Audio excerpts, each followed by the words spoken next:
Good morning friends, नमस्कार आप सभी को। ब्रिज जुडिशरी के इस प्लेटफॉर्म पर आपका हार्दिक स्वागत है। मैं अरविंद कुमार आपको बताना चाहता हूं कि आज से अपन इंडियन एविडेंस एक्ट भारतीय साक्ष्य अधिनियम 2023 और इंडियन एविडेंस एक्ट 1872 की सीरीज जो है उसको अपन चालू कर रहे हैं। हम इसमें इंपॉर्टेंट प्रोविजंस जो हैं आपके सामने यूट्यूब पर डालेंगे। बेसिकली जो यूट्यूब पर रहेंगे वो फ्री रहेंगे।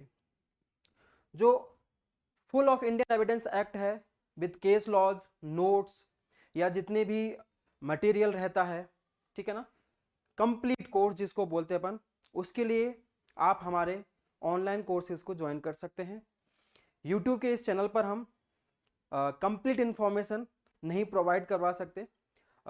उसके लिए थोड़ा सा आपको बैच ज्वाइन करने पड़ेंगे, क्योंकि आप भी जानते हैं कि एक फ्री और जो एक पे करके बैच ज्वाइन कर रहा है उसमें थोड़ा तो डिफरेंस रहना चाहिए, ठीक है। तो चलें आज स्टार्ट करते हैं अपन इंडियन एविडेंस एक्ट भारतीय साक्ष्य अधिनियम 1872 भी है बेसिकली, लेकिन अभी जो भारतीय साक्ष्य अधिनियम और भारतीय साक्ष्य जो एक्ट है जिसको अपन एक्ट भी बोल रहे हैं, ठीक है ना, तो वो 1872 का और 2023 का 2023 में जो है उसको बिल्कुल से रिपील कर दिया गया है, ठीक है, अमेंड नहीं किया गया। ध्यान रखें कि जब अपन आरजेएस में जो इंटरप्रिटेशन ऑफ स्टैट्यूट्स आता है तो उसमें सीधे सीधे क्वेश्चन पूछते हैं वो कि रिपील और अमेंड का मतलब क्या होता है, ठीक है। तो इस चीज को ध्यान रखें। भारतीय साक्ष्य अधिनियम को पढ़ेंगे अपन 2023 को, उसके साथ साथ में अपन इंडियन एविडेंस एक्ट 1872 को भी लेके चलेंगे, ठीक है। चलो आज अपन एडमिशन से स्टार्ट करते हैं। एडमिशन बेसिकली होता क्या है और कहां पर दिया गया है। एडमिशन का मतलब होता है, हिंदी में बोलेंगे तो स्वीकृतियां। एडमिशन का मतलब क्या होता है कि स्वीकृतियां। ये एडमिशन जो है सेक्शन 15 से 25। अब सर आप बोलेंगे कि 25 तक क्यों है, क्योंकि इस एडमिशन में वर्ड जो कन्फेशन है वो भी इंक्लूड होता है, ठीक है। कन्फेशन की जो क्लास होगी वो नेक्स्ट लेक्चर रहेगा, ठीक है। तो अपन ये कह सकते हैं कि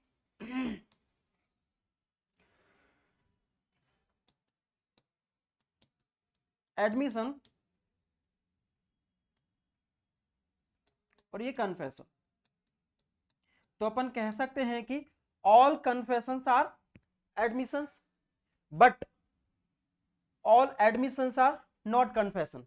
ये अपन बोल सकते हैं। ये जनरली जुडिशरी का कोई भी एग्जाम हो या कोई भी एग्जाम हो, किसी भी एलएलबी एग्जाम हो, बीएलएलबी का एग्जाम हो, तो उसमें ये चीज, ये जो क्वेश्चन है ये पूछा जाता है। तो इसके ऊपर अपन स्टार लगा सकते हैं कि all confessions are admissions but not vice versa, means कि all confessions are not admission, ठीक है। तो अपन कह सकते हैं कि एडमिशन में ही कन्फेशन इंक्लूड है, इसलिए मैंने ये सेक्शन 15 to 25 आपको बताया है। और अपन यहां अगर अपन इंडियन एविडेंस एक्ट की बात करेंगे तो इंडियन एविडेंस एक्ट में ये सेक्शन 17 to 31, सेक्शन 17 to 31 दिया गया है, ठीक है।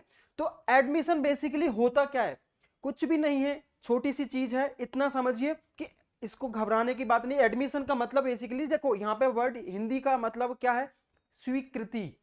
स्वीकृति तो कोई भी व्यक्ति, जनरल भाषा में समझते हैं कि कोई भी व्यक्ति, बेसिकली कोई भी व्यक्ति किसी भी फैक्ट्स को या किसी भी लायबिलिटी को स्वीकार करता है, एडमिट करता है, उसी को अपन एडमिशन बोलते हैं, ठीक है। अब एडमिशन दो प्रकार का हो सकता है।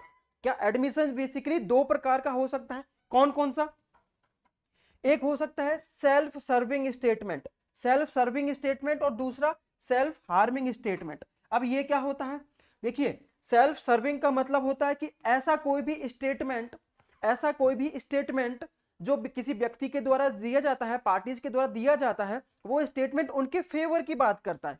किसके, उनके फेवर की बात करता है, उनके हित की बात करता है। लेकिन सेल्फ हार्मिंग स्टेटमेंट का मतलब क्या होता है कि ऐसा कोई भी स्टेटमेंट जो उनके अगेंस्ट में जा रहा है, क्या, जो उनके अगेंस्ट में जा रहा है, मतलब कि उस स्टेटमेंट को अगर कोर्ट एज एन एविडेंस उसके अगेंस्ट में यूज कर सकती है, ठीक है ना, वो सेल्फ हार्मिंग जो स्टेटमेंट रहते हैं ना, वो ही कोर्ट में एडमिसेबल होते हैं, क्या पढ़ने वाले हैं अपन कि सेल्फ हार्मिंग स्टेटमेंट जो होते हैं वो ही एडमिसिबल होते हैं।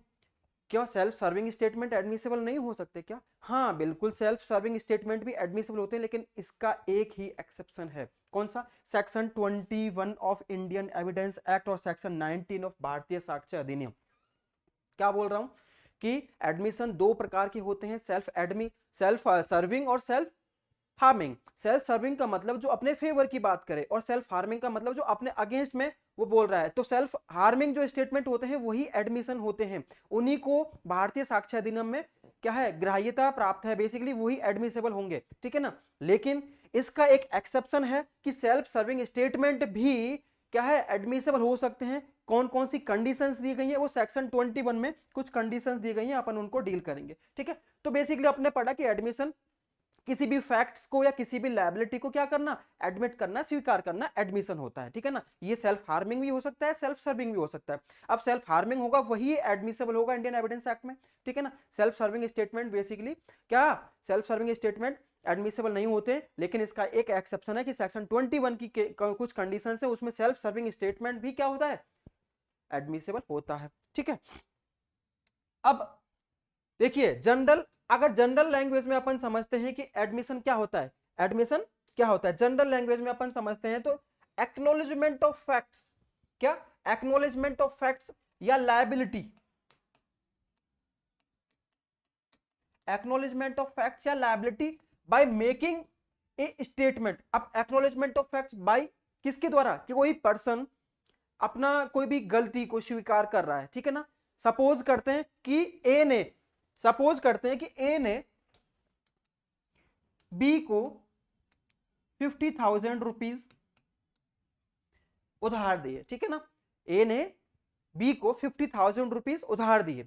अब बाद में बी जो इस चीज को डिनाई कर रहा है, ठीक है ना, मतलब बेसिकली ये जो मैटर है ये कोर्ट में चला जाता है और कोर्ट के सामने बी ये एडमिट कर लेता है कि हाँ मैंने ए से 50,000 रुपीज उधार लिए थे। तो क्या मतलब हुआ कि इसने अपने अगेंस्ट में, ये सेल्फ हार्मिंग स्टेटमेंट हुआ, क्या ये सेल्फ हार्मिंग स्टेटमेंट हुआ। तो इस स्टेटमेंट को बी के अगेंस्ट में यूज किया जा सकता है एज एन एविडेंस, जिसके बिहाफ पे इसकी एडमिसिबिलिटी क्या रहेगी वो आगे बात करेंगे अपन, ठीक है ना। तो ए ने बी को 50,000 रुपए उधार दिए और ये मैटर जो बेसिकली क्या कोर्ट में चला जाता है। अगर बी ये एडमिट कर लेता कि हाँ मैंने ए से 50,000 रुपीज बोरो किए थे और उसके बिहाफ पे मैंने कोई भी एज एन सिक्योरिटी, जिसको अपन प्रॉमिसरी नोट बोल सकते हैं, ठीक है ना, वो दिया था, ठीक है। तो अब ये जो चीज है, ये बी का जो स्टेटमेंट है, इसी स्टेटमेंट को अपन क्या बोलेंगे, एडमिशन बोलेंगे। अब ये स्टेटमेंट ये अपनी किसी की लायबिलिटी को भी बता रहा है, क्या ये लायबिलिटी को भी बता रहा है, ये एडमिट कर रहा है फैक्ट्स को, ये क्या एडमिट कर रहा है फैक्ट्स को। और ये जो फैक्ट है ये कैसा है, सेल्फ हार्मिंग भी है कि इसके अगेंस्ट में इस फैक्ट्स को, ये जो एडमिसिबिलिटी को, एडमिशन को यूज किया जा सकता है, ठीक है ना। तो इसी को अपन क्या बोलते हैं, इसी को बोलते हैं अपन एडमिशन, इसी को बोलते हैं अपन एडमिशन। लेकिन जनरल भाषा में मैंने बोला है कि कोई भी व्यक्ति किसी भी फैक्ट या लायबिलिटी को स्वीकार कर लेता है और जो स्टेटमेंट अपने अगेंस्ट में होता है वही एडमिशन होता है, जनरल भाषा में बोल रहे हैं। लेकिन सेक्शन 15 भारतीय साक्ष्य अधिनियम 2023 और इंडियन एविडेंस एक्ट 1872 जो ये इसकी डेफिनेशन दी गई है सेक्शन 17 में और सेक्शन 15 में, 15 का भारतीय साक्ष्य अधिनियम का और ये जो है 1872 के अधिनियम का, ठीक है, ध्यान रखें।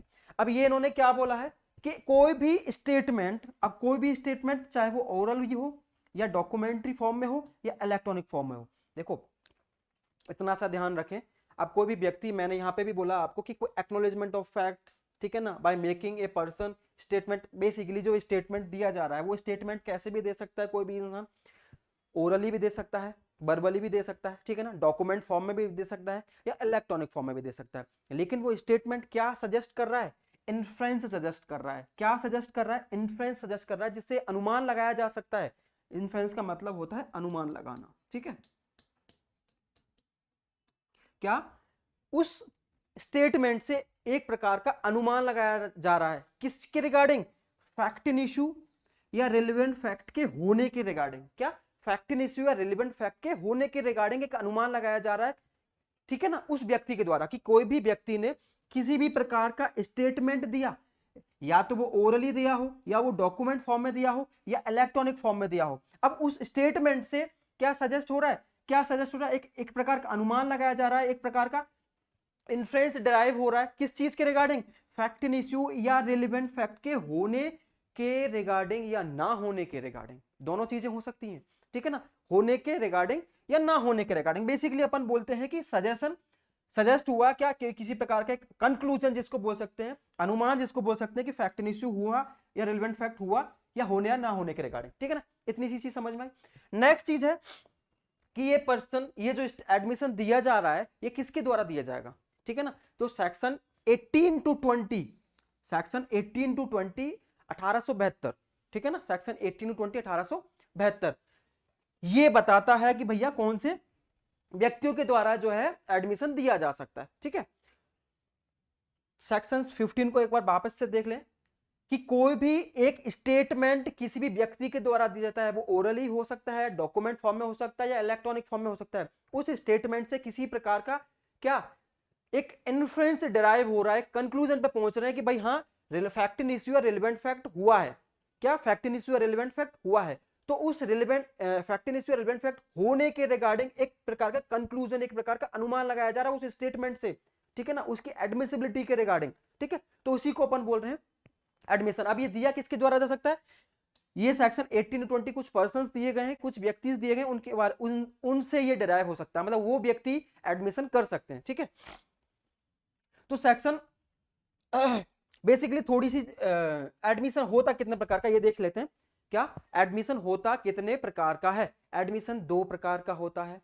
अब जब अपन कन्फेशन पढ़ेंगे, एडमिशन कन्फेशन दोनों चीजें थोड़ी सी अलग अलग हैं कि एडमिशन जो होता है जनरली सिविल केसेस में एप्लीकेबल होता है, और कन्फेशन जनरली जो बेसिकली क्रिमिनल केसेस में एप्लीकेबल होता है, ठीक है।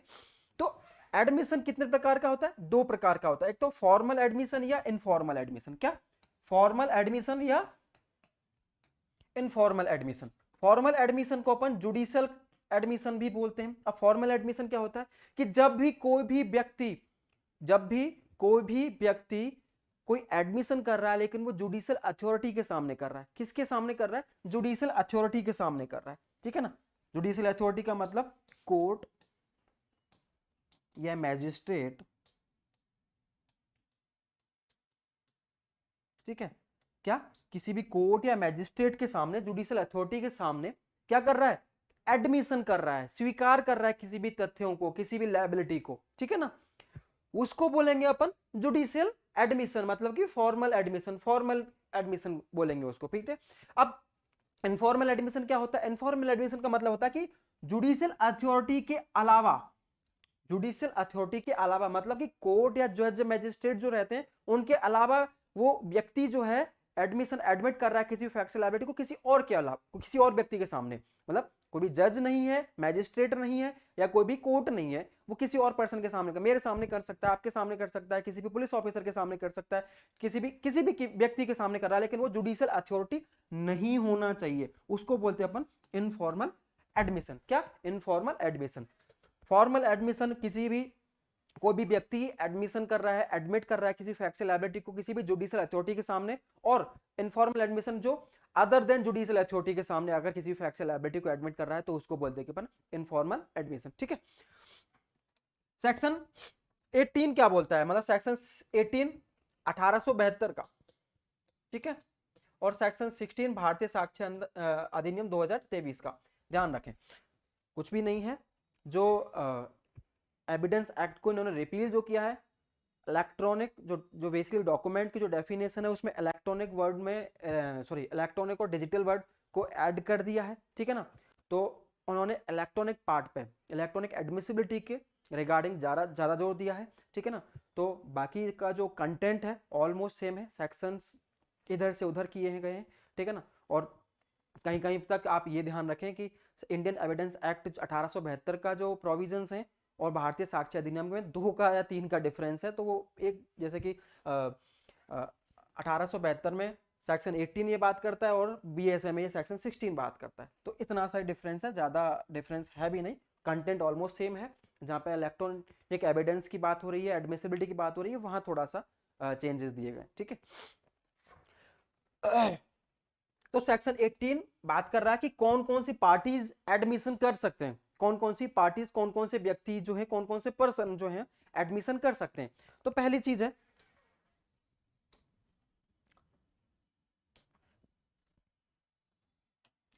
है, कि कोई भी पार्टीज, अब पार्टीज कौन, parties to suit, to the shoot.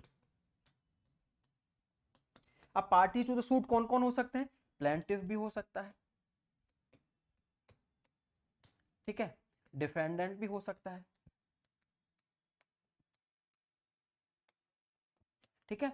मतलब कि party to the suit plaintiff भी हो सकता है, सिविल केस में प्लेंटिफ भी हो सकता है, डिफेंडेंट भी हो सकता है, दोनों पार्टीज क्या है एडमिशन कर सकती हैं किसी भी फैक्ट या लायबिलिटी के रिगार्डिंग, ठीक है ना, कोई इशू नहीं है। दूसरी चीज है एजेंट। जब अपन ने प्रिंसिपल कॉन्ट्रैक्ट एक्ट पढ़ते हैं तो कॉन्ट्रैक्ट एक्ट में अपन एजेंसी नाम का चैप्टर पढ़ते हैं जिसमें एजेंट और प्रिंसिपल की बात की जाती है, ठीक है। तो उसके रिगार्डिंग कोई भी एजेंट कोई भी सेल्फ हार्मिंग स्टेटमेंट कर रहा है, सेल्फ हार्मिंग स्टेटमेंट किसके रिगार्डिंग, प्रिंसिपल के रिगार्डिंग, तो वो स्टेटमेंट भी एडमिशन की कैटेगरी में आएगा। कोई भी एजेंट अपने प्रिंसिपल के self regarding self harming statement भी कर रहा है तो उस स्टेटमेंट को अपन एडमिशन की कैटेगरी में डालेंगे। तो एक एजेंट भी क्या कर सकता है, एक एजेंट भी एडमिशन कर सकता है। अब थर्ड पॉइंट है parties in representative character. Important चीज क्या है कि रिप्रेजेंटेटिव कैरेक्टर में कोई भी पार्टीज, अब रिप्रेजेंटेटिव कैरेक्टर में कौन, जैसे कि एजेंट हो गया, सॉरी ट्रस्टी हो गया, एग्जीक्यूटर हो गया, एडमिनिस्ट्रेटर हो गया, ठीक है।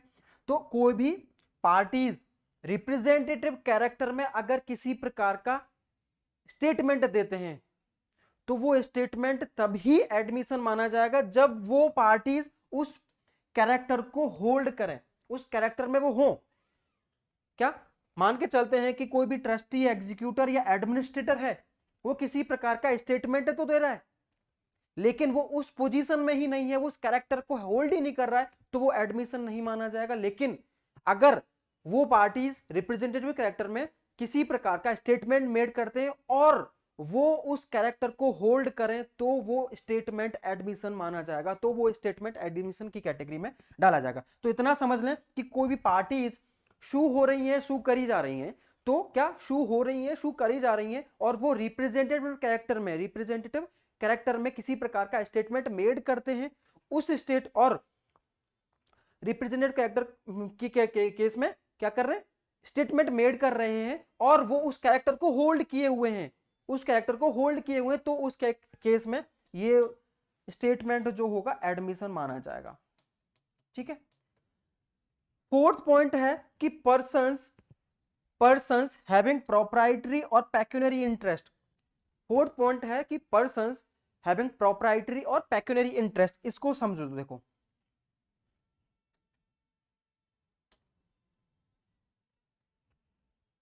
फोर्थ पॉइंट को समझो, फोर्थ पॉइंट को समझो कि पर्संस हैविंग प्रोप्राइटरी और पेक्यूनरी इंटरेस्ट, इसका मतलब क्या होता है कि कोई भी व्यक्ति जिसका प्रॉपर्टी में किसी प्रकार का प्रोप्राइटरी या पेक्यूनरी इंटरेस्ट है, ठीक है ना। अब वो भी कोई स्टेटमेंट दे रहा है तो वो भी एडमिशन की कैटेगरी में आएगा। देखिए इसको एग्जांपल के थ्रू समझते हैं कि कोई भी एक लैंड है, ठीक है ना, इस लैंड पे एक्स या बाई, क्या इस लैंड पे एक्स या बाई, तो ये जो फोर्थ पॉइंट है ना जो बोल रहा है कि parties having the proprietary and pecuniary interest, तो ये जॉइंट ओनर की बात कर रहा है। बेसिकली किसकी बात कर रहा है, जॉइंट ओनरशिप की बात कर रहा है। तो कोई भी पार्टीज हैं, है ना, एक्स वाई या जेड, ठीक है ना, इनका ये लैंड है, ये इनका लैंड है, ठीक है। अब ये जो लैंड है, इस लैंड के ऊपर एक्स के बीच में और ए के बीच में किसी प्रकार का कोई भी डिस्प्यूट है, ठीक है, किसी प्रकार का डिस्प्यूट है। तो ये जो ए एंड बाई की केस में ये डिस्प्यूट है, ठीक है ना। तो अब ये जॉइंट ओनर कौन कौन हुए, जॉइंट ओनर ये बाई या जेड। तो बाई और जेड, अगर किसी बाई और जेड का इस लैंड में भी प्रोप्राइटर पेक्यूनरी इंटरेस्ट है, क्योंकि ये लैंड जो है बेसिकली इन तीनों भाइयों का, एक तरह से ये तीनों पर्संस का है, ठीक है ना, ये जॉइंट ओनर्स हैं, अब इस केस में अगर ये बाई पर्सन और ये जेड पर्सन किसी प्रकार का स्टेटमेंट देते हैं इस मैटर में, तो इनका स्टेटमेंट एडमिशन होगा, इनका स्टेटमेंट एडमिशन होगा। तो इसी को बोलते हैं अपन कि कोई भी पर्सन हैविंग द प्रोप्राइटरी और pecuniary interest in the subject matter. तो सब्जेक्ट मैटर क्या है? लैंड है। तो उस लैंड में एक्स और बाई का क्या, सॉरी बाई और जेड और एक्स का बेसिकली क्या है? जॉइंट ओनरशिप में है। तो इन दोनों तीनों व्यक्तियों का क्या है? प्रोप्राइटरी पेक्यूनरी इंटरेस्ट है। अगर ये दोनों व्यक्ति डिस्प्यूट में नहीं है, लेकिन ये व्यक्ति कौन डिस्प्यूट में नहीं है लेकिन जॉइंट ओनर है, तो इस केस में ये दोनों, ये बाई और जेड अगर किसी प्रकार का स्टेटमेंट देते हैं तो वो एडमिशन समझा जाएगा, वो एडमिशन होगा, एडमिशन की कैटेगरी में आएगा। ठीक है ना, ये फोर्थ पॉइंट है। अब फिफ्थ पॉइंट क्या है? फिफ्थ पॉइंट है कि persons from whom derive their interest, person from whom derive their interest in the subject matter। क्या इस फिफ्थ पॉइंट को यहां समझते हैं, इस फिफ्थ पॉइंट को यहां समझते हैं। देखो, persons from whom derive their interest, ये बात कर रहा है किसी थर्ड पर्सन की। किसकी? ये थर्ड पर्सन की बात कर रहा है। पार्टी टू सूट जो है ना, मतलब प्लेंटिफ और डिफरेंट के अलावा कोई व्यक्ति अगर एडमिशन करता है तो वो भी एडमिशन होगा और रेलेवेंट होगा, वो एडमिसेबल माना जाएगा। ठीक है ना। अब इसको समझते हैं कि कोई भी एक्स वाई नाम के व्यक्ति हैं, ऐसे समझते हैं कि कोई भी एक्स या वाई नाम की व्यक्ति हैं और उन दोनों में किसी प्रकार का किसी भी लैंड के रिगार्डिंग डिस्प्यूट है, किसी भी लैंड के रिगार्डिंग डिस्प्यूट है। लेकिन ये जो लैंड है, ये जो लैंड है, इस लैंड के ऊपर, इस लैंड के ऊपर इससे पहले, किससे पहले? ए से पहले, सॉरी एक्स से पहले, एक्स से पहले ए का इंटरेस्ट था, एक्स से पहले ए का इंटरेस्ट था और बाद में ये जो प्रॉपर्टी है ए ने एक्स को सेल कर दी। ठीक है ना। अब एक्स ये बोल रहा है कि ये मेरी प्रॉपर्टी है, भाई साहब ये बोल रहे हैं कि ये मेरी प्रॉपर्टी है।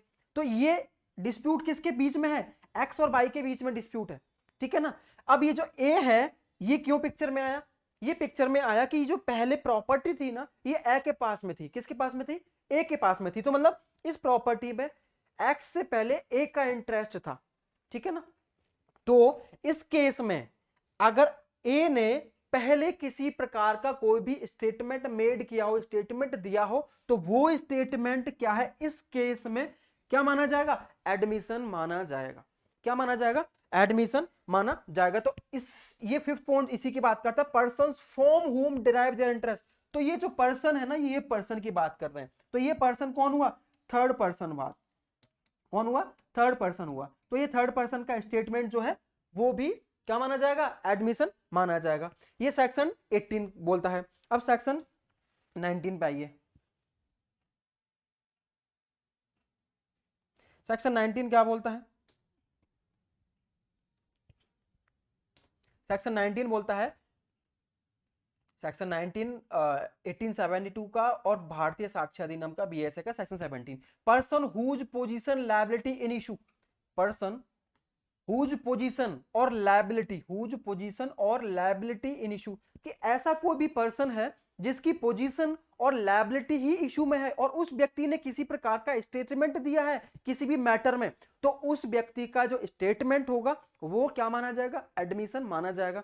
क्या बोल रहा हूं कि कोई भी पार्टीज हैं, प्लेंटिफ और डिफेंडेंट हैं, उनके बीच में कोई भी डिस्प्यूट है और उस डिस्प्यूट के रिगार्डिंग कोई भी व्यक्ति, क्या कोई भी व्यक्ति जिसकी पोजीशन क्या है? इशू में है, जिसकी लायबिलिटी क्या है? इशू में है, वो अगर कोई भी स्टेटमेंट देता है तो वो स्टेटमेंट भी एडमिशन माना जाएगा। इसमें इलस्ट्रेशन दिया गया सेक्शन 19 में, सेक्शन 17 और 19 में इलस्ट्रेशन दिया गया, उसको इलस्ट्रेशन से समझते हैं।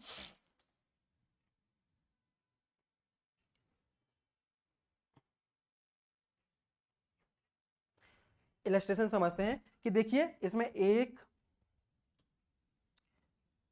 ए नाम का व्यक्ति है, एक बी नाम का व्यक्ति है और एक सी नाम का व्यक्ति है।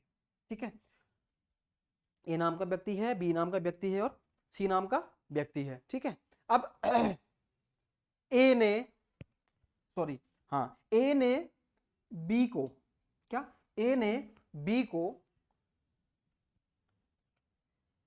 अपनी जितनी भी प्रॉपर्टीज हैं उससे रेंट कलेक्ट करने के लिए रखा। ए ने बी को, देखो वहां इलस्ट्रेशन क्या है उसको थोड़ा साइड में रखना, इस चीज को यहां से समझना कि ए ने बी को, ठीक है ना, इसकी जो भी प्रॉपर्टीज हैं इसके पास में, इस उस प्रॉपर्टी से रेंट कलेक्ट करने के लिए रखा हुआ है, ठीक है ना। अब जो बी व्यक्ति है इसकी ए की जितनी भी प्रॉपर्टीज हैं उनसे रेंट कलेक्ट करता है, लेकिन ये जो सी व्यक्ति है सी से वो रेंट कलेक्ट नहीं करता है, क्या, सी से वो रेंट कलेक्ट नहीं करता है। तो इस केस में सी की लायबिलिटी है या सी की पोजीशन क्या है, इशू में आ गई। सी की पोजीशन क्या है, इशू में आ गई कि भाई सी की लायबिलिटी है ना कि इसको बताना है। वापस सुने कि ए ने बी को अपनी जितनी भी प्रॉपर्टीज हैं उससे रेंट कलेक्ट करने के लिए रखा है, और बी उन सारी प्रॉपर्टीज से रेंट कलेक्ट करता है, लेकिन सी नाम के व्यक्ति से रेंट नहीं लेता है। सी नाम के व्यक्ति से रेंट नहीं लेता है, और इसके लिए ए जो है बी को शू क्या करता है, शू कर देता है, मतलब कि सूट फाइल कर देता है इसके अगेंस्ट कि भाई आपने सी से रेंट क्यों नहीं लिया, ठीक है। तो इस केस में बी क्या बोलता है कि सी के पास में किसी भी प्रकार का अमाउंट ड्यू है ही नहीं आपके लिए, मतलब कि सी ने सारा पेमेंट पहले से ही कर रखा है आपको, तो इसके ऊपर किसी प्रकार का ड्यू नहीं है। तो अब इस केस में सी की लायबिलिटी या सी की पोजीशन इशू में आ गई, ठीक है, कि सी की रिस्पॉन्सिबिलिटी है कि इसको बताना है कि भाई हाँ मेरे पास में जो बकाया पेमेंट है या नहीं है। तो इस केस में जो सी जो है वो किसी प्रकार का स्टेटमेंट देता है, अगर ये बोलता है कि भाई हाँ मेरे पास में एक अभी भी पैसे मांगता है, तो सी का स्टेटमेंट एडमिशन माना जाएगा। अगर ये सी जो है बोलता है कि नहीं बी ने मेरे से रेंट कलेक्ट करने आया था, लेकिन इस मेरे पास में किसी प्रकार का अमाउंट ड्यू नहीं है, इसलिए मैंने जो बी बोल रहा है वो सही बोल रहा है, तो ये क्या माना जाएगा, ये एडमिशन माना जाएगा। तो इसकी पोजीशन, इस थर्ड पर्सन, ये जो व्यक्ति है ना इसकी पोजीशन, तो इनके बीच में तो डिस्प्यूट है नहीं, डिस्प्यूट किसके बीच में, इन दोनों व्यक्तियों के बीच में डिस्प्यूट है, लेकिन किस व्यक्ति के रिगार्डिंग है, इस व्यक्ति के रिगार्डिंग है, इसकी पोजीशन और लायबिलिटी इशू में है। तो ये व्यक्ति अगर किसी प्रकार का स्टेटमेंट देता है तो वो एडमिशन माना जाएगा, ठीक है। सेक्शन 20 क्या बात करता है, सेक्शन 20 बात करता है, सेक्शन 20 बात करता है, सेक्शन 20 और 18, पर्सन एक्सप्रेसली रेफर्ड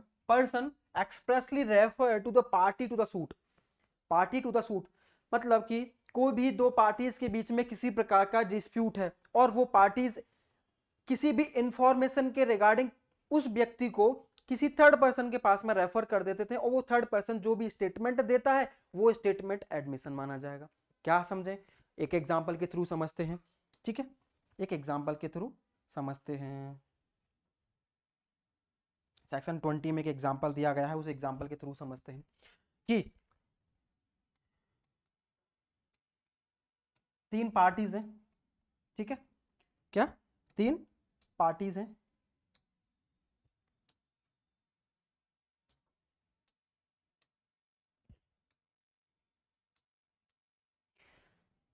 ए और बी के बीच में किसी प्रकार का डिस्प्यूट है। सपोज करते हैं क्या कि ए और बी के बीच में किसी प्रकार का डिस्प्यूट है, किस चीज को लेके, कि ए ने बी को कोई जो हॉर्स है वो सेल किया है, ए ने बी को एक हॉर्स सेल किया है, ठीक है। अब इस हॉर्स के रिगार्डिंग इस हॉर्स के रिगार्डिंग जो बी है ए से पूछता है कि क्या ये हॉर्स साउंड माइंड या अनसाउंड माइंड है, इसकी क्या बोलता है कि ए और बी के बीच में कोई भी डिस्प्यूट किसी चीज के रिगार्डिंग, किसी भी चीज के रिगार्डिंग हो सकता है। यहां पर एक केस है कि भाई ए ने बी को एक हॉर्स जो है सेल किया, अब बी ए से किसी प्रकार का क्वेश्चन कर रहा है कि क्या ये हॉर्स जो है वो साउंड माइंड है या अनसाउंड माइंड है, क्या अनसाउंड माइंड है या साउंड माइंड है। तो इस केस में ए बोलता है बी को कि आप सी के पास में जाइए और सी को इस घोड़े के बारे में, इस हॉर्स के बारे में सारी कंडीशंस पता है। तो अब इस केस में ये दोनों पार्टीज हैं, ये दोनों पार्टीज पिक्चर में हैं, ठीक है।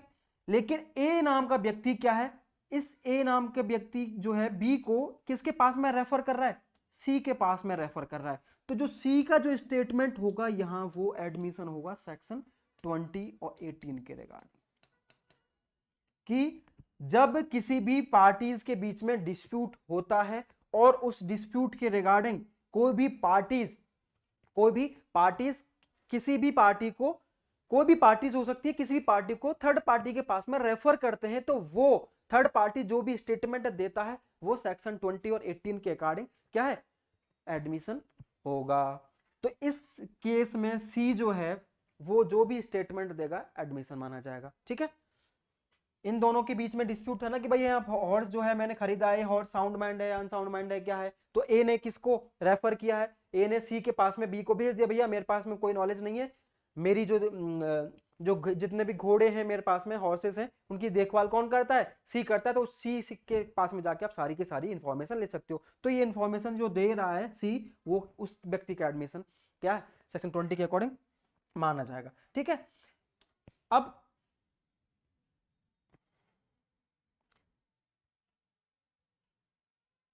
सेक्शन 18, 19, 20 क्या बात करते हैं कि भैया एडमिशन कौन दे सकता है, सेक्शन 19, 20 और 18, 19, 20 कौन क्या बोल रहा है कि कौन एडमिशन दे सकता है। तो 18 कौन क्या बोल रहा है कि 18 में 5 प्रकार के पर्सन हैं, को भी parties to the suit, parties में प्लांटिव भी हो सकता है, डिफेंडेंट भी हो सकता है, वो एडमिशन कर सकते हैं, वो स्टेटमेंट दे सकते हैं, एजेंट भी एक एडमिशन दे सकता है, और कोई भी पार्टीज जो रिप्रेजेंटेटिव कैरेक्टर में है और वो वहां पर किसी प्रकार का स्टेटमेंट मेड करते हैं तो वो भी एडमिशन दे सकते हैं। पर्सन्स में कौन, जॉइंट ओनर्स, जिनकी बात कर रहा है जॉइंट ओनर्स की, तो जॉइंट ओनर्स हैं वो किसी प्रकार का स्टेटमेंट देते हैं, जिनका प्रोप्राइटर पेक्यूनियरी इंटरेस्ट है किसी भी सब्जेक्ट मैटर में, तो वो भी स्टेटमेंट जो है एडमिशन की कैटेगरी में आएगा। और पर्सन जो कि डिराइव करते हैं सब्जेक्ट मैटर, तो इंटरेस्ट डिराइव करते हैं किसी भी सब्जेक्ट मैटर में, और वो किसी प्रकार का स्टेटमेंट मेड करते हैं जिसमें जिसको अपन बोल रहे हैं थर्ड पार्टी, तो थर्ड पार्टी भी क्या अगर किसी प्रकार का स्टेटमेंट देता है वो भी एडमिशन माना जाएगा। ये सेक्शन 18 बोलता है। सेक्शन 19 बोलता है कि जिस व्यक्ति की पोजीशन और लायबिलिटी ही इशू में है और वो व्यक्ति किसी प्रकार का स्टेटमेंट देता है वो एडमिशन माना जाएगा, ठीक है ना। सेक्शन 20 बात करता है कि जो अगर किसी भी पार्टीज के बीच में किसी प्रकार का डिस्प्यूट अराइज है और वो पार्टीज दूसरे पार्टी को किसी थर्ड पर्सन के पास में रेफर करते हैं और वो थर्ड पर्सन जो है किसी प्रकार की इंफॉर्मेशन देता है या कोई भी स्टेटमेंट देता है तो वो एडमिशन माना जाएगा। अब ये सारे के सारे प्रोविजन जो थे सेक्शन 18, 19, 20 मतलब कि एविडेंस एक्ट के, ठीक है ना, 1872 के और 16, 17 और 18 ये बीएसए के, ये जितने भी प्रोविजंस थे ये सेल्फ हार्मिंग स्टेटमेंट्स थे। मतलब कि ये स्टेटमेंट वो स्टेटमेंट थे जब व्यक्ति अपने अगेंस्ट में कोई भी स्टेटमेंट दे रहा है और वो स्टेटमेंट क्या माना जाएगा, एडमिसिबल माना जाएगा, क्योंकि वो उसके अगेंस्ट में यूज किया जा सकता है ना। सेक्शन 17 में डेफिनेशन थी, सेक्शन 15 में डेफिनेशन थी और बाकी के जो प्रोविजंस हैं ये सेल्फ हार्मिंग स्टेटमेंट थे, कौन व्यक्ति कर सकता है, लेकिन ये व्यक्ति कर रहे हैं तो ये सेल्फ हार्मिंग स्टेटमेंट्स कर रहे हैं इसलिए एडमिशन माने जा रहे हैं, ठीक है ना। अब सेक्शन 21 क्या, सेक्शन 21 सेल्फ सर्विंग स्टेटमेंट की बात करता है। किसकी बात करता है, सेल्फ सर्विंग स्टेटमेंट की बात करता है कि कोई भी व्यक्ति अगर अपने फेवर में अगर किसी प्रकार का स्टेटमेंट देता है वो एडमिशन माना जाएगा। मैंने स्टार्टिंग में बोला था कि एडमिशन जनरली सिविल केसेस में एप्लीकेबल होता है, पहली चीज। दूसरी चीज बोला था कि एडमिशन जो होता है वो सेल्फ हार्मिंग स्टेटमेंट होता है, ठीक है ना। सेल्फ हार्मिंग का मतलब कि जो अपने ही अगेंस्ट में दिया जा रहा है, ठीक है ना, अपने अगेंस्ट में जो कोई व्यक्ति स्टेटमेंट देगा तभी वो एडमिसिबल माना जाएगा। अब कोई भी व्यक्ति अपने अगेंस्ट में एडमिशन दे रहा है तभी तो वो एडमिसिबल होगा, अदरवाइज तो नहीं हो सकता। कोई भी व्यक्ति अपने फेवर में बात करेगा तो क्यों ही कोई कोर्ट उसको एडमिट करेगी, ठीक है। तो अपने अगेंस्ट में अगर वो दे रहा है तभी एडमिसिबल होगा। अब सेक्शन 21 एक इकलौता ऐसा सेक्शन है, सेक्शन 21 और सेक्शन 19 बीएसए का। सेक्शन 21 एक इकलौता ऐसा सेक्शन है जो बात करता है कि सेल्फ सर्विंग स्टेटमेंट, मतलब कि जो अपने हित की बात करें, जो अपने फेवर की बात करें, और वो स्टेटमेंट भी कोर्ट में एडमिसिबल होंगे। लेकिन ये 3 कंडीशंस दी गई हैं, ओनली 3 कंडीशंस में ये सेल्फ सर्विंग स्टेटमेंट जो होंगे, क्या होंगे, एडमिसिबल होंगे, अदरवाइज नहीं होंगे। ठीक है ना। अब कौन से हैं, देखिए, जो स्टेटमेंट कोई भी व्यक्ति है जो स्टेटमेंट दे रहा है, हु मेक्स देम, मतलब कि जो स्टेटमेंट दे रहा है उस व्यक्ति के अगेंस्ट में ही प्रूव किए जा सकते हैं। मैं अगर बोल रहा हूं कि मैंने किसी व्यक्ति से 50 लाख रुपए, 50,000 रुपए का अमाउंट जो है उधार लिया था, अब मैं एडमिट कर लेता हूं कि मैं ने उस व्यक्ति से, फलाने फलाने व्यक्ति से 50 लाख रुपए का लोन लिया था या उधारी ली थी, तो ये मैंने सेल्फ सर्विंग स्टेटमेंट नहीं दिया, ये सेल्फ हार्मिंग स्टेटमेंट दिया है। मेरे अगेंस्ट में ही मैंने ये स्टेटमेंट दिया है, तो मेरे अगेंस्ट में ही इसको यूज किया जा सकता है और तभी ये एडमिसिबल माना जाएगा। ठीक है। अब ये मेरे अगेंस्ट में ही इसको क्या किया जाएगा, मेरे अगेंस्ट में ही यूज किया जा सकता है, लेकिन मेरे द्वारा नहीं किया जाएगा। ध्यान रखें, ये मेरे द्वारा या मेरे किसी रिप्रेजेंटेटिव के द्वारा नहीं किया जा सकता, but not by the person who makes them. अब किसके द्वारा यूज किया जाएगा, भाई मैंने जो स्टेटमेंट दे दिया, मैंने एडमिट कर लिया किसी फैक्चुअल एबिलिटी को, तो मैं नहीं यूज कर सकता, मेरे अगेंस्ट में यूज किया जा सकता है, लेकिन मैं यूज नहीं कर सकता, अदर पार्टी यूज करेगी। ठीक है, कि भैया अरविंद जी ने तो बोल दिया है कि भाई इन्होंने 50 लाख रुपए उधार लिए थे मेरे से, तो अब ये जो स्टेटमेंट उन्होंने दिया है ये एडमिसिबल है, वो तो इसके बिहाफ पे मेरे फेवर में किसी प्रकार का कोई भी जजमेंट ऑर्डर डिक्री पास की जाए। ठीक है, ये समझ में आया। अब इसकी जो सेक्शन 21 है, इसकी क्या है, कुछ एक्सेप्शंस दिए गए हैं, अब एक्सेप्शंस कौन से हैं, कि ऐसा कोई भी व्यक्ति जो सेल्फ सर्विंग स्टेटमेंट देता है तब भी वो कोर्ट में एडमिसिबल होता है। तो पहली कंडीशन है कि ऐसा कोई भी व्यक्ति जो डाइंग डिक्लेरेशन की कंडीशन में, क्या डाइंग डिक्लेरेशन मतलब कि मृत्युकालीन कथन, कोई मृत्यु शैया पर लेटा हुआ है और वो किसी प्रकार का स्टेटमेंट मेड करता है, किसी भी प्रकार का स्टेटमेंट देता है, ठीक है ना, और वो बाद में क्या है, एक्सपायर हो जाता है, वो व्यक्ति बाद में क्या हो जाता है, डेड हो जाता है, मतलब कि उसकी मृत्यु हो जाती है। ठीक है, तो उस स्टेटमेंट को, जो उस व्यक्ति का जो स्टेटमेंट होगा वो ही मृत्युकालीन कथन कहलाया जाएगा। तो अब उस व्यक्ति के स्टेटमेंट उसने अपने फेवर में दिया, सपोज करते हैं कि उसने बोला कि ए ने बी को मारा है, तो अब बी क्या बोल रहा है यहाँ पे, मारने से मतलब मरने से पहले वो बी क्या बोल रहा है कि भाई हाँ फलाने फलाने जगह पर फलाने फलाने वेपन से फलानी फलानी चीज ऐसे करते हुए मेरे को ए ने मारा है। तो अब बाद में वो मर जाता है, तो अब इस केस में जो बी का जो स्टेटमेंट है ना, वो डाइंग डिक्लेरेशन माना जाता है, इसको अपन बोलते हैं मृत्युकालीन कथन। तो उस स्टेटमेंट, वो जो स्टेटमेंट है वो इसके फेवर की बात कर रहा है, वो उसके फेवर की बात कर रहा है, ठीक है ना, अपने अगेंस्ट में तो नहीं दिया है उसने अपने फेवर में दिया है वो स्टेटमेंट, तो वो स्टेटमेंट क्या है, एडमिशन माना जाएगा, वो स्टेटमेंट एडमिशन माना जाएगा। तो मृत्युकालीन कथन के केस में, डाइंग डिक्लेरेशन के केस में कोई भी व्यक्ति किसी प्रकार का स्टेटमेंट मेड करता है और वो बाद में मर जाता है, तो उस केस में वो व्यक्ति का स्टेटमेंट एडमिशन माना जाएगा, सेल्फ सर्विंग स्टेटमेंट भी एडमिशन माना जाएगा। ठीक है, पहली चीज। दूसरी चीज है in case of state of mind और बॉडी। स्टेट ऑफ माइंड और बॉडी अपन सेक्शन 14 और सेक्शन 12 बीएसए का में भी पढ़ रहे हैं, क्या, सेक्शन 14 इंडियन एविडेंस एक्ट का और सेक्शन 12 बीएसए का, वहां पर भी स्टेट ऑफ माइंड और बॉडी की बात की गई है। तो अब ये क्या बात करता है कि अगर कोई भी व्यक्ति किसी प्रकार का स्टेटमेंट देता है, किस चीज के रिगार्डिंग, माइंड और बॉडी के एग्जिस्टेंस के रिगार्डिंग, कि भाई हाँ फलाना फलाना जो क्राइम किया गया है, फलाने फलाना क्राइम जो किया गया, अपराध जो किया गया है, वो फलाने फलाने व्यक्ति के द्वारा किया गया या मेरे द्वारा किया गया है, तो मेरी intention, knowledge, good faith, rashness, negligence की आकलन कौन करेगा, वो व्यक्ति जो स्टेटमेंट दे रहा है, जिसकी जो स्टेट ऑफ माइंड या बॉडी थी। तो अगर कोई भी व्यक्ति किसी प्रकार के स्टेटमेंट मेड करता है, क्या, किसके रिगार्डिंग, माइंड और बॉडी के एग्जिस्टेंस के रिगार्डिंग, माइंड और बॉडी के एग्जिस्टेंस के रिगार्डिंग कोई भी स्टेटमेंट मेड करता है और वो जो एग्जिस्टेंस है उसके कंडक्ट से भी पता चल रहा है, उसके आचरण से भी पता चल रहा है, उसके व्यवहार से भी पता चल रहा है, तो वो स्टेटमेंट जो होगा वो स्टेटमेंट भी एडमिशन माना जाएगा।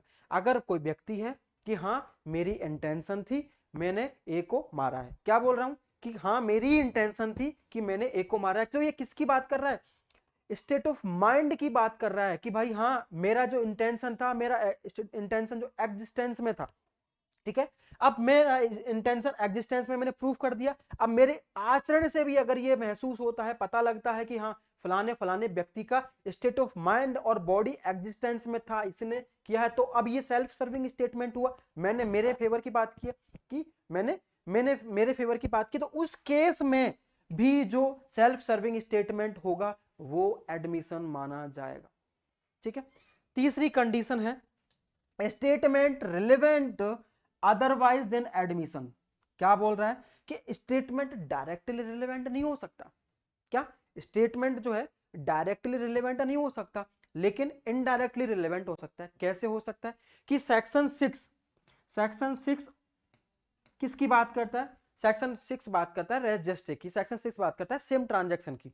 सेम ट्रांजैक्शन या रेजिस्टे क्या होता है कि भाई सम्मान संव्यवहार से अगर किसी प्रकार का फैक्ट्स निकल के आते हैं तो वो रिलेवेंट होते हैं। जैसे कि मैं आपको एक एग्जांपल देता हूं कि ए नाम का व्यक्ति है, बी नाम के व्यक्ति के ए नाम के व्यक्ति के ऊपर बी नाम के व्यक्ति का मर्डर का चार्ज लगा है, अपन ये प्रिज्यूम कर रहे हैं, तो अब डायरेक्टली पता नहीं है कि भाई ए ने बी का मर्डर किया भी है या नहीं किया है, तो लेकिन चार्ज लगा है। ठीक है, अब इससे पहले ट्रांजैक्शंस को देखेंगे कि ए जो व्यक्ति था वो मार्केट गया, मार्केट से उसने एक गन खरीदी, गन खरीदने के बाद में वो बी के घर गया, बी के घर में ए और बी के बीच में किसी प्रकार की लड़ाई झगड़ा हुआ, और उस बहस के दौरान ए ने बी को क्या किया, ए ने बी के क्या गोली मार दी, और बी वहां पे डेड पाया गया। और जब ए था वो भागता हुआ जा रहा था, तो बी नाम के बाकी के जो बी नाम के जो व्यक्ति है उसके जितने भी रिलेटिव्स थे या सॉरी जो नेबर्स थे,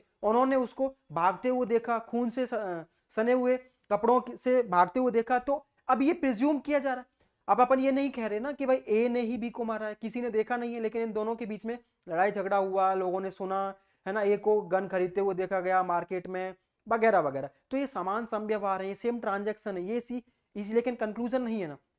तो इस चीज को अपन बोल रहे हैं कि ये समान समव्यवहार की कंडीशन में ये डायरेक्टली तो अपन रिलेवेंट बोल ही नहीं रहे, डायरेक्टली रिलेवेंट नहीं है इस केस में, लेकिन इनडायरेक्टली रिलेवेंट है। कैसे कि अपन समान सेम ट्रांजैक्शन से ये कंक्लूजन पे आ रहे हैं कि फलाने फलाने व्यक्ति ने ही क्या किया। अब वो स्टेटमेंट देता है वो व्यक्ति इनडायरेक्टली स्टेटमेंट, डायरेक्टली तो ये बोल ही नहीं रहा है कि भाई मैंने तो बी का मर्डर किया, लेकिन ये बोल रहा है कि भाई मैं ये यहाँ गया वहां किया, ये हुआ वो हुआ फलाना ढिंगाना, ठीक है ना, तो वो समान समव्यवहार है, सेम ट्रांजैक्शन है। तो सेम ट्रांजैक्शन के केस में अब वो डायरेक्टली रिलेवेंट नहीं है, इनडायरेक्टली रिलेवेंट है, तो इस केस में भी statement relevant otherwise directly relevant नहीं है, इनडायरेक्टली रिलेवेंट है, तो उस केस में अपन उस व्यक्ति के स्टेटमेंट को भी एडमिशन माने जाएंगे, उस ओरल डॉक्यूमेंट ओरल स्टेटमेंट को भी क्या माने जाएंगे, एडमिशन माने जाएंगे। हाँ सेक्शन 6 भी है और सेक्शन 11 भी है। सेक्शन 11 भी किसकी बात करता है, डॉक्ट्रिन ऑफ एलआईबी की बात करता है, डॉक्ट्रिन ऑफ एलआईबी की बात करता है। डॉक्ट्रिन ऑफ एलआईबी क्या होता है कि पर्टिकुलर ऑफेंस जो हुआ है, और डॉक्ट्रिन ऑफ एलआईबी एक प्रकार का डिफेंस होता है बेसिकली, जो जिसके ऊपर कोई भी एलिगेशंस लगाए जाते हैं, वो उस एलिगेशंस में डिफेंस लेता है कि पर्टिकुलर ऑफेंस जहां पर वो हुआ है मैं उस जगह पर अवेलेबल नहीं था, मैं क्राइम की लोकेशन पर अवेलेबल ही नहीं था, तो ये उस प्रकार का डिफेंस होता है। तो ये वहां पर जो ये डायरेक्टली रिलेवेंट नहीं हो रहा लेकिन इनडायरेक्टली रिलेवेंट हो रहा है, तो ये इस केस में भी ये एडमिशन माना जाएगा। ठीक है, तो इन 3 प्रकार की कंडीशंस में ही जो सेल्फ सर्विंग स्टेटमेंट होते हैं, अपने हित की बात करने वाले स्टेटमेंट जो होते हैं, वो एडमिशन माने जाएंगे। ठीक है, सेक्शन 22 और सेक्शन 22A, देखो सेक्शन 22 और 22A ये तो बात करते हैं इंडियन एविडेंस एक्ट की 1872, ठीक है, और सेक्शन जो 20 है, अब इस सेक्शन 20 में इन दोनों को जोड़ दिया गया है, तो ये भारतीय साक्ष्य अधिनियम की प्रोविजंस की बात कर रहा है। क्या बोलता है सेक्शन 20, क्या बोलता है सेक्शन 22A या सेक्शन 20 क्या बोलता है, देखिए इस सेक्शन 20 में ना एक वर्ड दिया गया डॉक्यूमेंट, क्या वर्ड दिया गया है? डॉक्यूमेंट। तो उस डॉक्यूमेंट की डेफिनेशन जब अपन पढ़ रहे हैं तो डॉक्यूमेंट की डेफिनेशन में साफ साफ शब्दों में लिखा हुआ है कि document includes electronic records and digital records. क्या? Electronic records and digital records.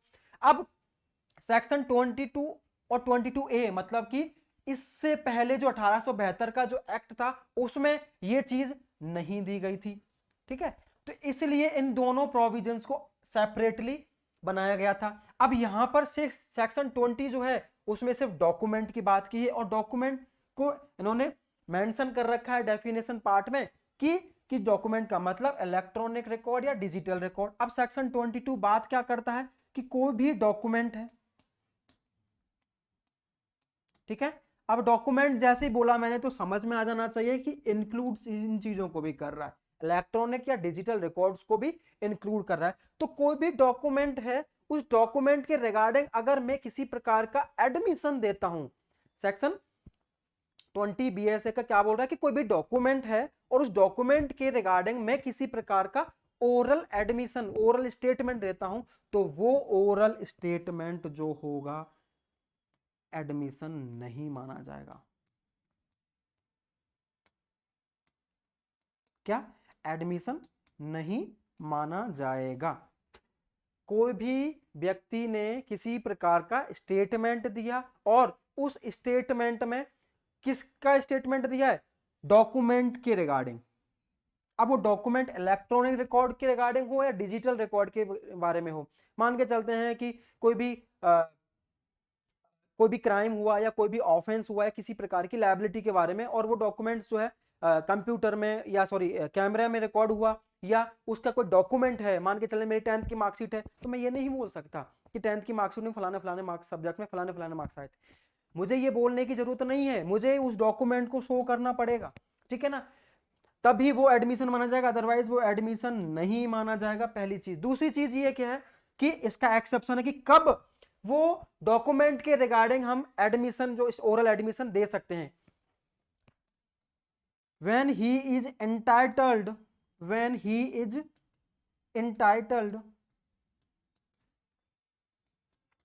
to give secondary evidence, ठीक है ना, पहली चीज। दूसरी चीज है document is in sorry genuineness of document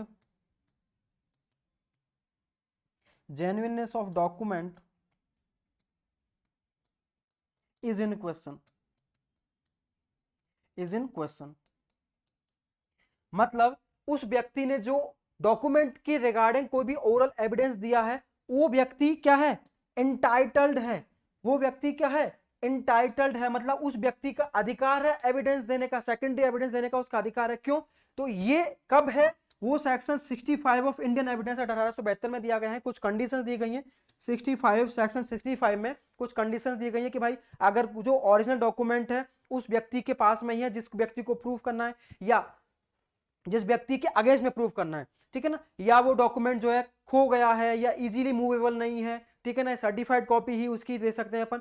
section 65 में कुछ कंडीशंस दी गई हैं, तो उस केस में अपन उस डॉक्यूमेंट का सेकेंडरी एविडेंस दे सकते हैं। तो इस केस में ही अपन सेकेंडरी एविडेंस दे सकते हैं। तो वो व्यक्ति डॉक्यूमेंट ना देख के सेकेंडरी एविडेंस देने के लिए एंटाइटल्ड है, अधिकार रखता है, तो उस केस में वो एडमिशन माना जाएगा। दूसरी चीज है कि जो डॉक्यूमेंट है उसकी जेन्युइननेस के रिगार्डिंग ही क्वेश्चन अराइज हो रहा है। कोई भी डॉक्यूमेंट है, उस डॉक्यूमेंट के रिगार्डिंग कोई जेन्युइननेस, उस डॉक्यूमेंट की जेन्युइननेस के रिगार्डिंग ही कोई क्वेश्चन अराइज हो रहा है, तो अपन ओरल एविडेंस दे सकते हैं। इन दोनों कंडीशंस में ही क्या है? डॉक्यूमेंट के रिगार्डिंग कोई ओरल एडमिशन दिया जाता है, वो एडमिशन माना जाएगा। क्या बोल रहा हूं कि कोई भी डॉक्यूमेंट के रिगार्डिंग हम अगर एडमिशन देते हैं, स्टेटमेंट देते हैं, तो वो एडमिशन नहीं माना जाएगा। लेकिन अगर उस व्यक्ति को एंटाइटल कर रखा है, मतलब उसका अधिकार है सेकेंडरी एविडेंस देने का, या वो उस डॉक्यूमेंट की जेन्युइननेस के रिगार्डिंग ही ओरल स्टेटमेंट दे रहा है, तो उस केस में स्टेटमेंट जो है एडमिशन माना जाएगा, अदरवाइज नहीं। सेक्शन 20 इसकी बात करता है। अब सेक्शन 22 क्या बोलता है?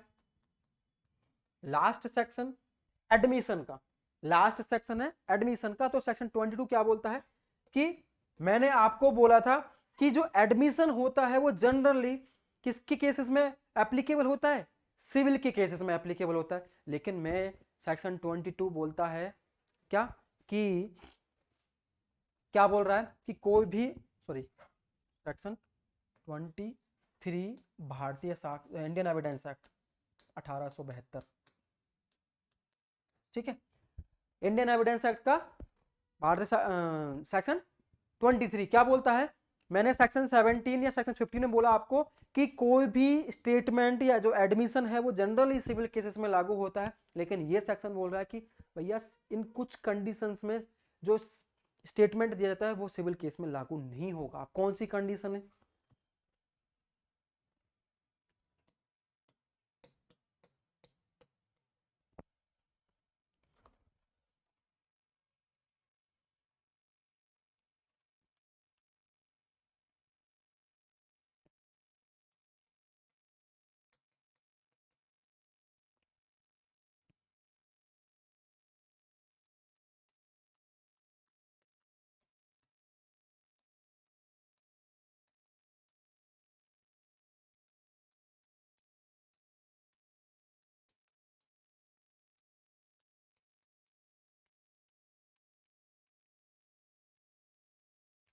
देखो सेक्शन 23 क्या बात करता है कि जब दो पार्टीज के बीच में, दो पार्टीज के बीच में अगर वो दोनों पार्टीज एक्सप्रेसली अपने आप को एक्सप्रेसली ये बोलते हैं कि भाई हाँ हम इस पर्टिकुलर फैक्ट्स के रिगार्डिंग कोर्ट में एविडेंस नहीं देंगे, या उन दोनों पार्टीज के मध्य में किसी प्रकार का एग्रीमेंट होता है और वो ये बोलते हैं कि हम इन फैक्ट्स के रिगार्डिंग कोर्ट में एविडेंस नहीं देंगे, तो उस केस में वो स्टेटमेंट एडमिशन नहीं कंसीडर किया जाएगा।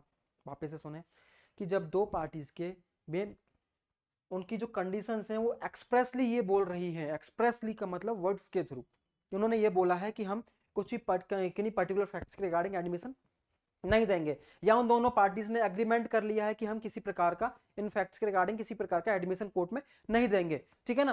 तो उस केस में वो जो है एडमिशन नहीं माना जाएगा, वो एडमिशन कंसिडर नहीं किया जाएगा। उन सिविल केसेस की बात कर रहे हैं अपन। तो अगर दो पार्टीज के बीच में किसी भी सिविल केस में या तो उन्होंने एक्सप्रेसली मेंशन कर रखा है या उन्होंने किसी प्रकार का एग्रीमेंट कर रखा है कि फलाने फलाने डॉक्यूमेंट के रिगार्डिंग हम कोर्ट में एडमिशन नहीं देंगे, तो वो स्टेटमेंट जो स्टेटमेंट होगा वो एडमिशन कंसीडर नहीं किया जाएगा किसी भी सिविल केस में, ठीक है ना। ये सेक्शन 23 बात करता है, सेक्शन 23 1872 का, और सेक्शन 21 बीएसए का, ठीक है। तो ये एडमिशन है, ठीक है। ये किसकी बात कर रहा है? एडमिशन की बात कर रहा है। सेक्शन 15 टू 21 अपन ने पढ़ा भारतीय साक्ष्य अधिनियम एडमिशन का। सेक्शन 17 टू 23 पढ़ा अपन ने किसका? इंडियन एविडेंस एक्ट 1872 का, ठीक है। ये बताते हैं कि एडमिशन क्या होता है, एडमिशन सेल्फ फार्मिंग या सेल्फ सर्विंग होता है या नहीं होता है, कौन सा जो स्टेटमेंट होता है सेल्फ सर्विंग या सेल्फ फार्मिंग एडमिसिबल होता है, कौन कौन व्यक्ति कर सकते हैं, ठीक है ना, ठीक है ना, कौन कौन व्यक्ति कर सकते हैं, क्या सिविल केसेस में एडमिशन जो दिया जाता है वो एडमिसिबल होगा या नहीं होगा। तो ये सेक्शन 23 उसी से बात करता है, ठीक है। अब इस एडमिशन के एडमिसिबिलिटी के रिगार्डिंग बात करते हैं, किसके? इसकी एडमिसिबिलिटी के रिगार्डिंग बात करते हैं कि इसकी एविडेंसरी वैल्यू क्या रहेगी।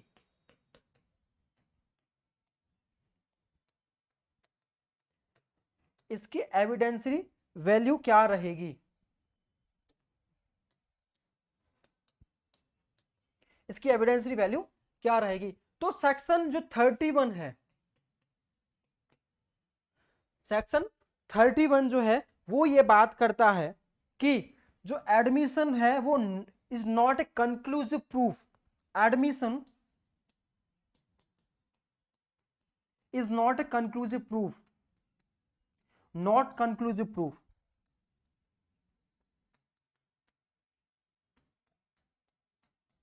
but may operate as estoppel, but may operate as estoppel। अब ये क्या बात करता है, ये बोल रहा है क्या, ये बोल रहा है कि जो एडमिशन सेक्शन 17 to 23 दिया गया वो एडमिशन क्या है, कंक्लूसिव प्रूफ नहीं है। कंक्लूसिव प्रूफ का मतलब क्या होता है कि वो निश्चायक सबूत, हिंदी में क्या बोलेंगे अपन, निश्चायक सबूत। मतलब कि जो इन्होंने बोल दिया वही सफिशिएंट नहीं है, उसके बिहाफ पे अपन क्या है कि कोई भी पनिशमेंट या बेसिकली कोई भी सजा नहीं सुना सकते हैं, ठीक है ना। इस स्टेटमेंट को टू अदर पार्टीज के द्वारा, अपोनेंट के द्वारा क्या है, डिसप्रूव भी किया जा सकता है, ठीक है ना। कंक्लूसिव प्रूफ का मतलब क्या है कि भैया वो कंक्लूसिव प्रूफ नहीं है कि भैया इस स्टेटमेंट को डिसप्रूव किया जा सकता है एविडेंस प्रोड्यूस करके कोर्ट में, ठीक है ना। तो इसको अपन नहीं बोल सकते कि इन्होंने जो बोल दिया वो एकदम सत्य है और इसके बिहाफ पे अपन सजा सुना दो, इसके बिहाफ पे इसको क्या है गिल्टी करार दे दो, ये नहीं बोल सकते क्योंकि वो कंक्लूसिव प्रूफ नहीं है। हाँ, हम इन्होंने जो स्टेटमेंट दिया है सेक्शन 17 से 23 के मध्य में जो भी स्टेटमेंट दिया है उस स्टेटमेंट को डिसप्रूव करने के लिए, उसको गलत साबित करने के लिए हम भी स्टेटमेंट या प्रूफ दे सकते हैं, ठीक है ना। लेकिन ये क्या बोल रहा है, बट में operate as a estoppel. Estoppel, estoppel section 115 of Indian Evidence Act 1872 में दिया गया। एस्टोपल का मतलब जनरली होता है कि किसी व्यक्ति पार्टीज के द्वारा कोई स्टेटमेंट मेड कर दिया जाता है तो उस स्टेटमेंट से वो या वो रिप्रेजेंटेटिव जो है वापस से मुकर नहीं सकते, मतलब उसको उनको स्टॉप कर दिया जाएगा। अगर वो वापस से ये चीज डिनाई करने लगते हैं तो उनको स्टॉप कर दिया जाएगा, तो उसी को अपन बोलते हैं स्टॉपल। तो अगर किसी भी सेक्शन 17-23 के बीच में पार्टीज के द्वारा कोई स्टेटमेंट मेड किया जाता है तो उनको क्या कर दिया जाएगा, स्टॉप कर दिया जाएगा। अगर वो डिनाई करते हैं उस स्टेटमेंट से, स्टेटमेंट को डिनाई करते हैं तो उस उन व्यक्तियों को क्या कर दिया जाएगा, स्टॉप कर दिया जाएगा, स्टॉपल लागू हो जाएगा उनके ऊपर, ठीक है ना। लेकिन उस स्टेटमेंट के रिगार्डिंग, वो उस स्टेटमेंट के रिगार्डिंग डिसप्रूव करने के रिगार्डिंग, डिसप्रूव के करने के रिगार्डिंग कोई भी एविडेंस कोर्ट में प्रस्तुत कर सकते हैं। इसी को क्या बोलते हैं अपन, section 31 of Indian Evidence Act 1872 का, कि भैया जो एडमिशन होता है वो सार्वभौमिक सत्य नहीं है कि भाई उन्होंने जो बोल दिया वो सत्य है और इसके बिहार पे आपको सजा सुनाई जाती है, नहीं। उस व्यक्ति के स्टेटमेंट को डिसप्रूव करने के लिए आप भी किसी प्रकार का डॉक्यूमेंट या कोई भी एविडेंस प्रस्तुत कर सकते हो उसको डिसप्रूव करने के लिए, ठीक है ना। दूसरी चीज बोलता है कि जो पार्टीज ने जो स्टेटमेंट दिया है उस पार्टीज को ना स्टॉप कर दिया जाएगा, रोक दिया जाएगा उस स्टेटमेंट से डिनाई करने के लिए, ठीक है ना। इसी को बोलते हैं अपन कि भैया जो एडमिशन है वो क्या है, डायरेक्ट कंक्लूसिव प्रूफ नहीं है लेकिन उसको एज ए ऑपरेट स्टॉपल कर सकते हैं अपन, ठीक है ना। दूसरी चीज है कि जो एडमिशन है एक सब्सटेंटिव पीस ऑफ एविडेंस है, क्या है, सब्सटेंटिव पीस ऑफ एविडेंस है, ठीक है ना। जब अपन एविडेंस क्या बोल रहे हैं, एविडेंस जो एडमिशन जो दिया गया है वो एक सब्सटेंटिव पीस ऑफ एविडेंस है, जरूरी नहीं है कि इसके बिहाफ पे किसी व्यक्ति को सजा सुनाई जाए, क्या है, इसके बिहाफ पे सजा नहीं सुनाई जा सकती जनरली, ये बोला जा रहा है, ठीक है। इसमें एक केस था कि भरत सिंह वर्सेस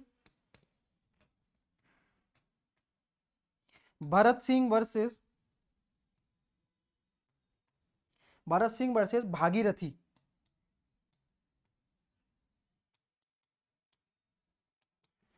इसमें सुप्रीम कोर्ट ने बोला था कि एडमिशन जो स्टेटमेंट होता है वो स्टेटमेंट एक प्रकार का सब्सटेंटिव पीस ऑफ एविडेंस माना जाएगा, इसको कंक्लूसिव प्रूफ नहीं मान सकते हैं, ठीक है ना।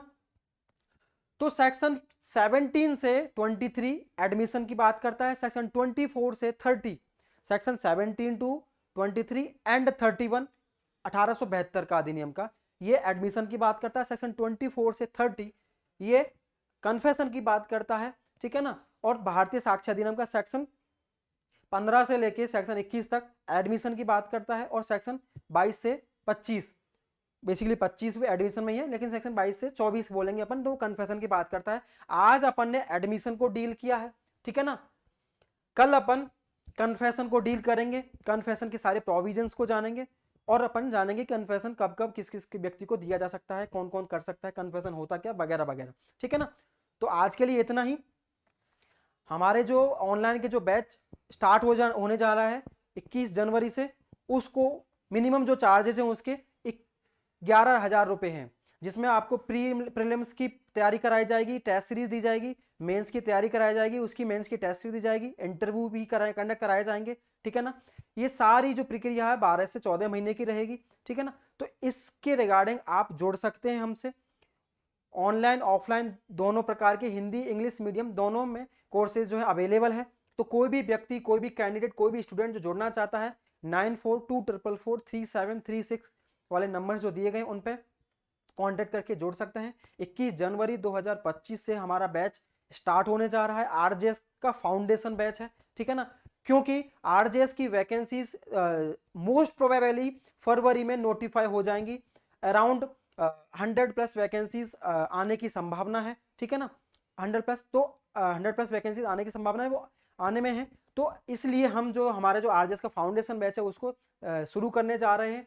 और ये जो बैच रहेगा बहुत इम्प्रेसिव बैच रहेगा, क्योंकि हम इस बैच पे अपनी पूरी जान लगा देंगे ताकि हमको हमारे जो ब्रिज जुडिशरी के जो स्टार्स हैं वो निकल के आए। इस वजह से हम इस पे पूरी जान लगा देंगे।